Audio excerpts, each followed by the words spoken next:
Day 5 of speaking to a camera for 30 minutes a day for 30 days. Welcome to my expression session, and hope you're enjoying the previous ones. Welcome. And I wanted to pre-frame this one by actually stating that I realize the core aspect of this is me wanting to learn how to entertain.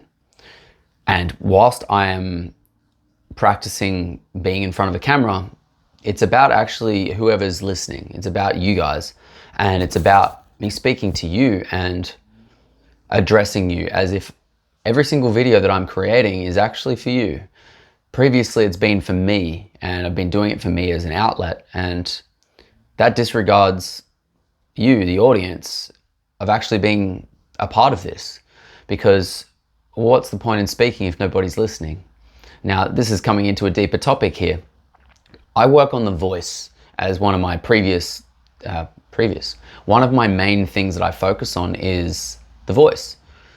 Our expression, how to be received, is one of my massive focal points as a musician, as a voice coach, and even with Masters of Attention. So Masters of Attention is my podcast that I started and admittedly did 2 episodes and left it because I was way too overwhelmed at the time. I'd said yes to way too many things and I wasn't taking action on any of them in the way that is actually going to be effective. I didn't set a plan, I had no strategy, and so nothing was going to happen. Naturally, I wasn't even receiving my own messages, which was like, you want to do these things? Cool. How are you going to do it? What's the strategy? And so to bring this back into the voice and how to share this with people and have people actually receive you, it's all around actually wanting other people to be listening. And so this is the next part of this challenge is, well, I want people to be listening to this now, because when people are listening, I can receive feedback. You guys can give me sort of things that you would like to hear me speak about, and we can start to get this ball rolling, because at the moment it is rambling city. So topic today, we're going to go deep into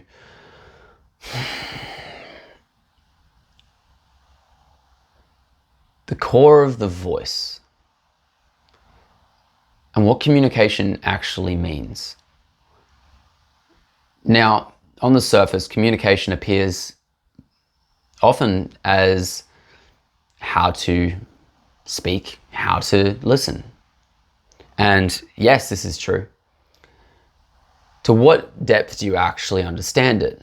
And when I broke down communication and what it actually meant to me, I realized that communication is absolutely everything. So communication is not only the way that we interact with one another, but it's how I interact with this camera, which is then interacting with you. And my intention permeates through that entire thing. So when I'm speaking to this camera, I'm speaking not to the camera, I'm speaking it to you. And it's connecting the dots between those two. Because if my voice actually just lands here and doesn't reach the camera, it doesn't actually get fully to the camera, my message doesn't land because you don't actually receive it. And so my words have been wasted because there isn't this inherent tie-in with the voice where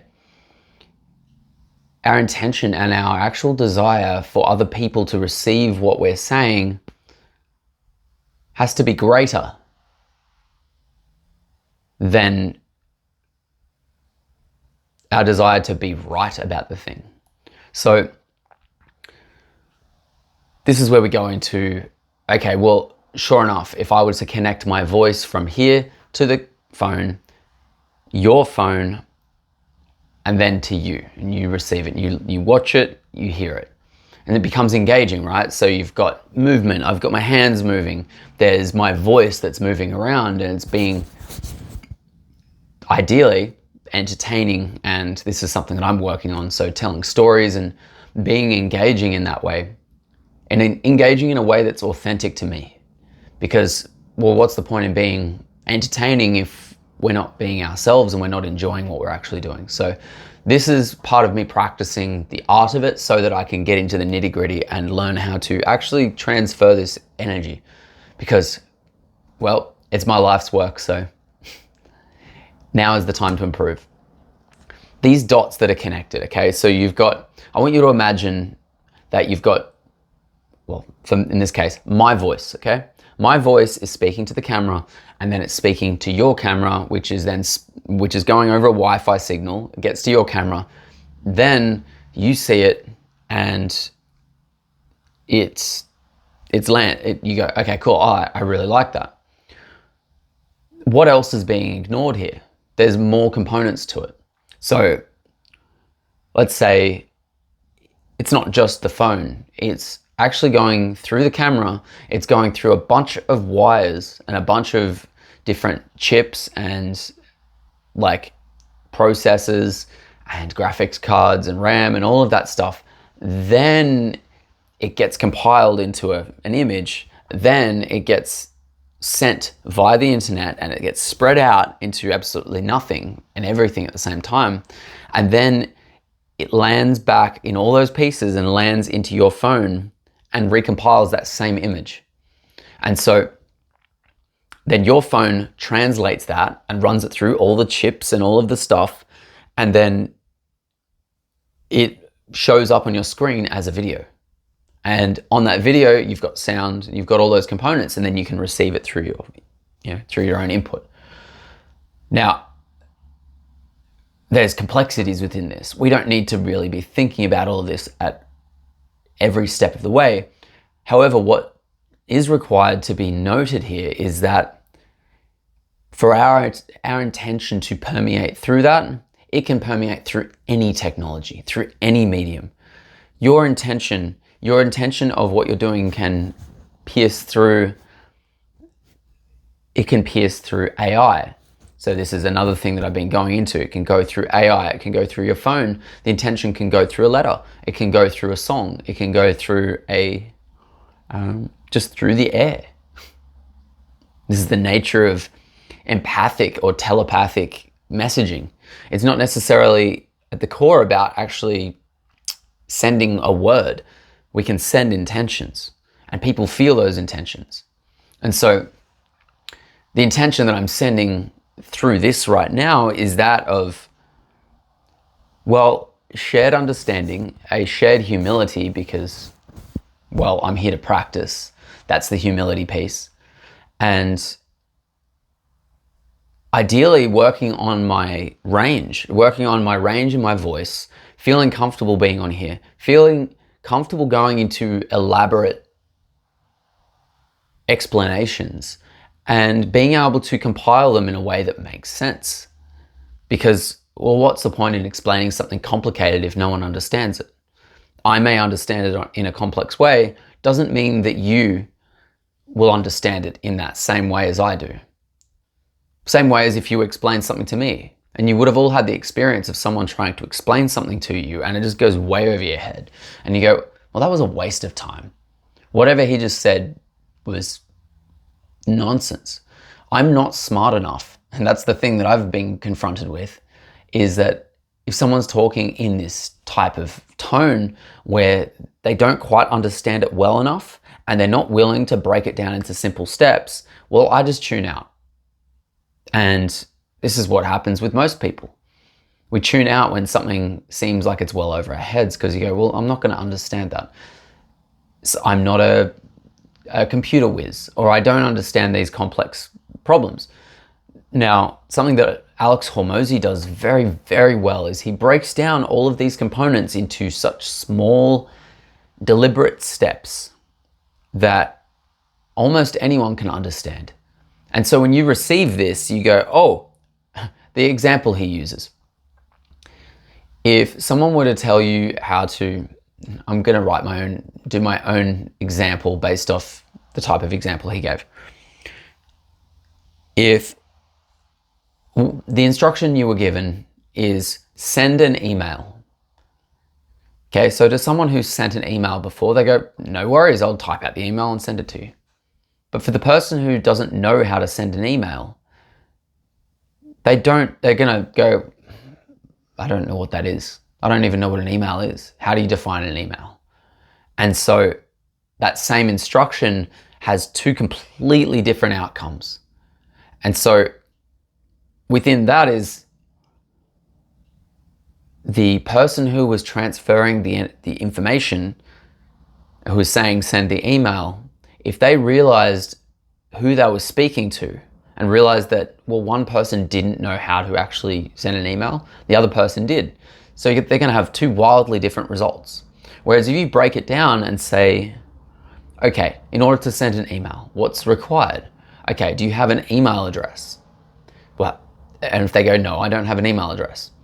Well, in order to get an email, first things first, you want to get an email address. Okay, so first steps, go to, open your computer, open the browser, type Google, type in Gmail, let's say. Create an email. That's the first step done. Enter all your details.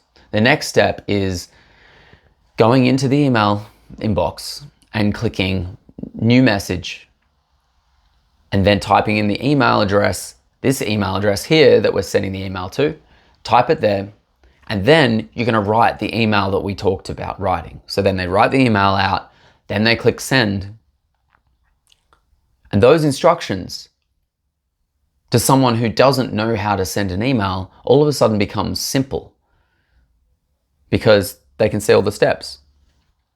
They didn't have to feel dumb. And what happens is when we deliver these things in a very complex way, we make people feel dumb because maybe you get a sense of a kick, and this is for myself, this is feedback. There's been times where I've really got a kick out of being smarter than someone and being seen as smarter than someone else. This doesn't help me get the message across. It doesn't help with communication. It does not make me feel closer to the other person. In fact, it just widens the divide between us. And so in noting this, well, if you're really smart and you understand complex problems, it's your responsibility to make them as simple as possible so that people can understand it. Because if people aren't receiving you and people aren't understanding what you're saying, what they're saying is that I don't have a clue what you mean. Please make it more simple. Don't make me feel dumb. And so this ties in with the whole thing with marketing and how to actually reach a client.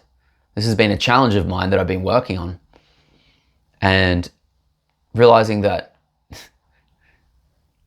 there's the language that we talk about as coaches, and that if I was to talk to another coach, they would understand that terminology.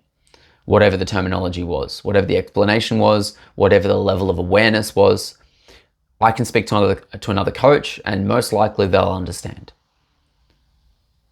However, let's take someone who is just beginning their journey on self-development. They realize that they've got a problem. They realize that they're hurting. They don't know where to start. And so if I were to use language that I talk and I use around my peers, other coaches, it's likely to fly straight over their head. And not because they're dumb or I'm smart. It's the fact that I haven't had the humility to create the steps and to, let's say, dumb down and to simplify what I'm saying. There's a lot of ego caught up in this. And I'm a culprit here. I want to deliver things in the most creative, out there possible way. I want to incorporate all these different metaphors and complex metaphors For example, one of the first things that I released was a program about the voice, and I called it, King's Sword. And it was a men's thing for men to develop their voice. And what I was missing was that the title itself didn't actually even imply a voice. And so I realized there was all these connections of sword. I had to describe that the sword to me meant the voice, and that the voice itself is a weapon. And so I had all of this explanation to be done. And it's no wonder it went over people's heads. It didn't sort of imply what it was actually selling. And then, yeah, so this has been a humbling exercise of sales and marketing, really breaking down everything that I do and making it so simple. This is the catch. Once we make the things so simple, it means that anyone can understand it. And it means that all of a sudden the ego that we were propped up with, that made us feel smart and feel superior, diminishes. Because the whole point of communication is to diminish superiority complex. Because, well, someone who feels superior or inferior to someone cannot actually see the person. We're not going to receive the person that's in front of us because we think, hey, this person has whatever, they're inferior to me. They need my help and they can't possibly get by without my help. And sure, you can keep running that frame. That frame is not going to really help you in the greater world, because anyone who does end up working with you is going to be there because they feel that they need you. And do you want someone to actually need you? That means that they need you for every single step. And once you finish the program, they're attached to you because they don't know how to actually walk on their own.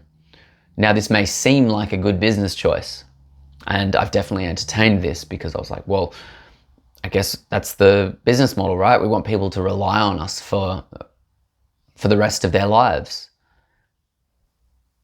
That is not in integrity to me. That doesn't align with my values. And so the part that I've been struggling with is how to bring people into my field and to offer people programs that, for one, they want to be in it. Two, I want them to be in it. Three, there's a heart alignment. There's a deep alignment where it feels there's a sense of belonging. There's a sense of this person gets it and they explain it in a way that just makes sense. Therefore, I want to be in this program and I want to work hard and I want to take full responsibility for myself and I'm going to be all in and all of those things. And this being a reflection of myself, this is the fun part, is the mirroring of the people that were sent in my direction, the people that were in my field. I was projecting all of this need upon them. And I needed them. I had all this need that I need them to be in a program so I can have clients and so that I can make money. That all of these needs that I was putting out and saying, well, I need you for this. All of it was going to be a compromise of my own values and my own integrity because, well, I could say yes to people, even if it was the right person. My intentions for doing so are not clean because I'm saying to them that I need this money. Please buy my program. And it wasn't working because it won't work. And sales techniques that people can learn, there's strong arm techniques, ways to really drive someone into a corner.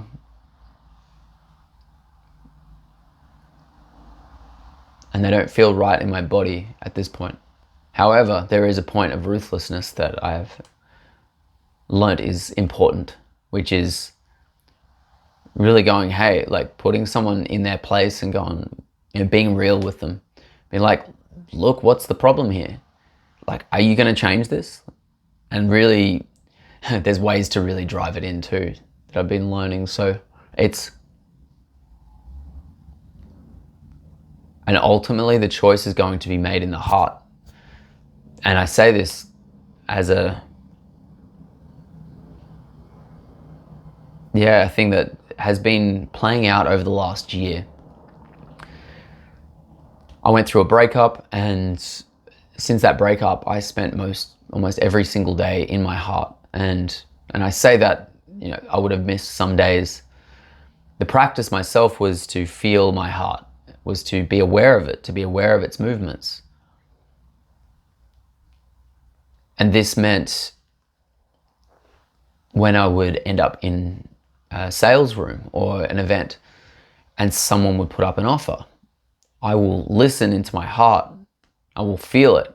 And if I get a strong feeling, that feels good in my heart, then it's a yes. And in the past, when this has happened, it's been a lot of mental masturbation, really, trying to convince myself why I should do the thing. And then I do it, and then I get this feeling in my chest that feels like betrayal. Because ultimately I've betrayed my heart, and I end up in something that doesn't feel aligned. I end up spending money and wasting things.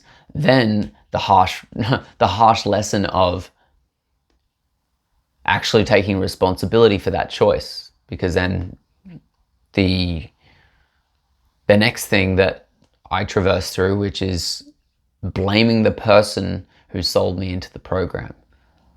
Ultimately, I bought the program. I said yes. I was the one with the sovereignty to make a choice. And yet in those moments, if I've given my power away to them and said, you know what, you're right, you know better than I do, I am not making an empowered decision. And so moving forward, when I work with clients, they're only going to be making an empowered decision. If that empowered decision means that they don't work with me, then that is the most empowered decision. That is the decision that is the most important to make. And I will wholeheartedly support that, even if I feel like I can help the person. This is the part of allowing people to be on their own journey and do things in their own time. And not trying to force the matter, because when we force the things, the universe has this way of teaching us harsh lessons. And those lessons will be repeated constantly. This is using this analogy of, we've got a path that we go down, okay? And let's say it could be in this case of a client. Now I'm going to use this example. If we meet someone, like a potential partner, and we meet them and we go, cool. We make an assessment. We go off what we feel is right. We feel the chemistry and we feel, lots of good feelings. And then we start chatting with them and we notice a red flag and we go, okay, that was a red flag. So I'm walking down the path and I see a red flag.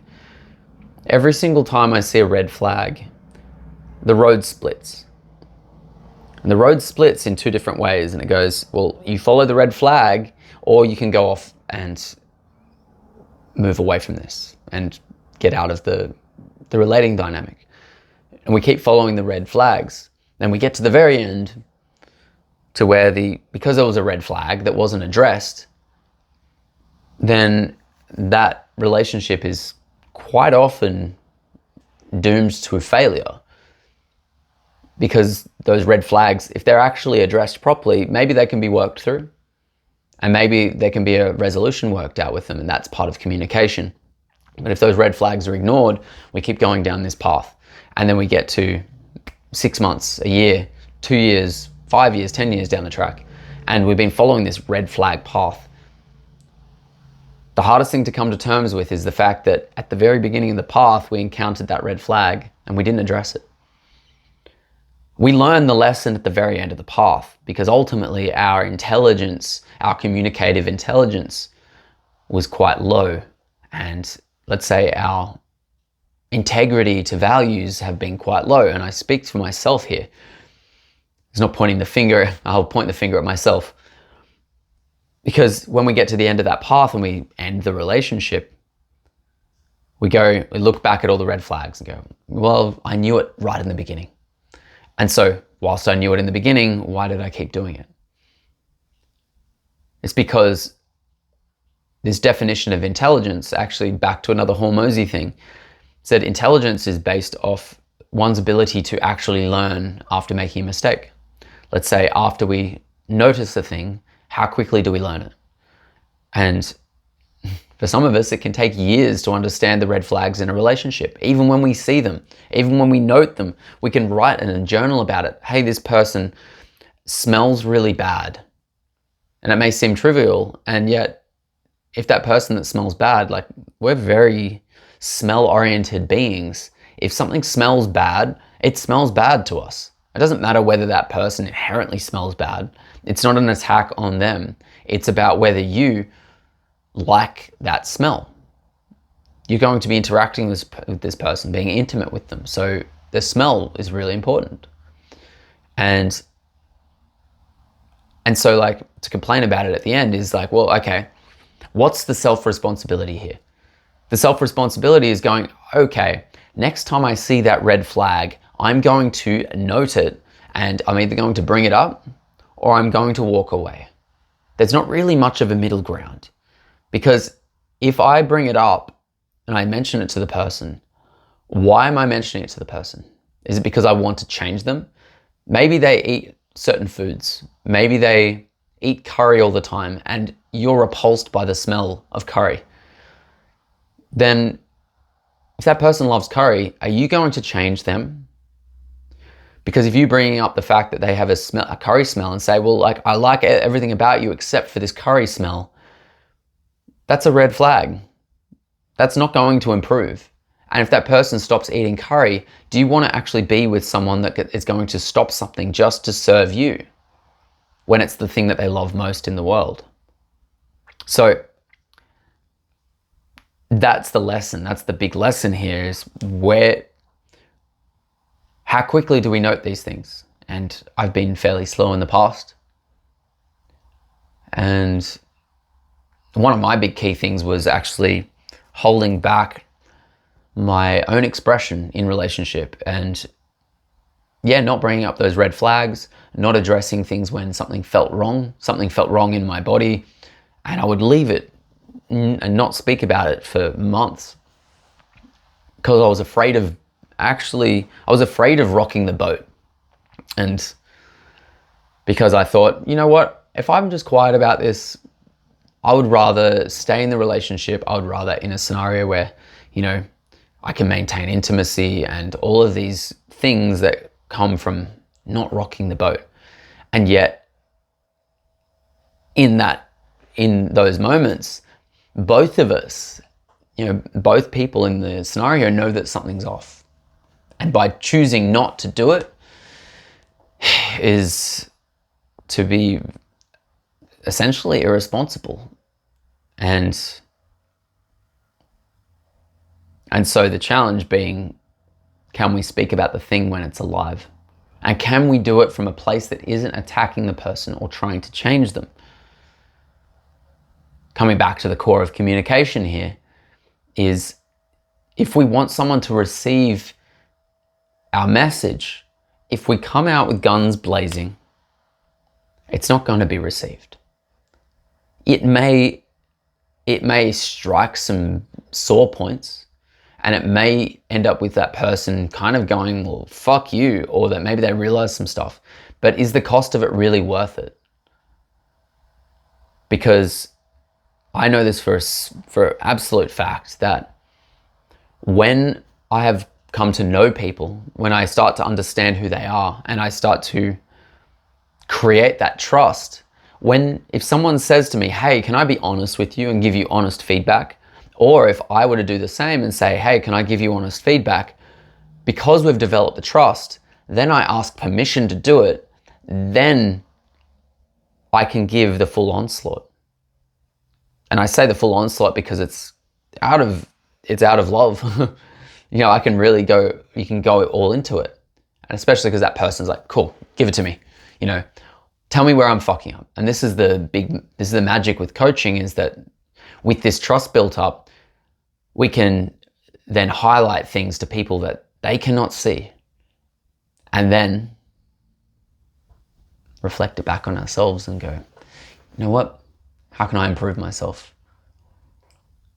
And what's the meta topic? What's the above topic that I can work on? Because let's say the thing that we're addressing in someone may not be the exact problem that we're facing ourselves, but when we look at the mirrors and look at the way that people show up in our lives and show up what they can actually reflect to us is truly learning the lesson, which is, okay, someone's having troubles with their, let's say someone is having troubles with their communication. Well, I go, okay, take a step back and go, all right, this person that is coming to me is having troubles with their communication. What is the thing that I can do to help communicate what they're going through and help transfer my information and my knowledge on that in a way that they can understand? And that is a challenge that is worthwhile in every case, because every single person receives something slightly different. They receive a message differently. They respond to certain mannerisms, to certain words. They may have negative associations with certain words. They may have positive associations with certain words that I have a negative association with. And so learning about all these things is like, oh, am I listening close enough to note when that person is responding negatively, when they're shutting down?